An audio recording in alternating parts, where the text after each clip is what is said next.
If the cost to repair it is 75% or more of its fair market value, then by law, your car is deemed to be a total loss. If it's totaled, you're entitled to the difference between the fair market value of your car immediately before the wreck as opposed to immediately after the wreck. In other words, on that particular day, what was your particular car worth on that day? You can use Kelley's Blue Book, you can use the NADA as a guideline. They are acceptable under the law. But the best way is if you have a buddy, know somebody that's a manager of a car lot that buys and sells used cars all the time. If they can give you an expert opinion as to the value of your car, that'll hold a lot of weight. So I always recommend people, if their car's totaled, go to a car lot and say, hey, my car's totaled, I'd like to buy another car from you.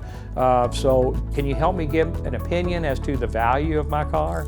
And a lot of times that might boost it up a little bit. The other thing is they'll pay your tax, they'll pay your license, they'll pay your storage.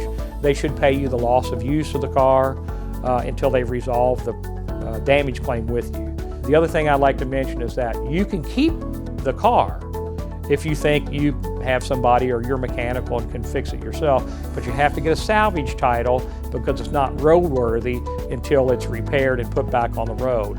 And so before you can get it relicensed, it has to be inspected by the Sheriff's Department to make sure that it is roadworthy and safe.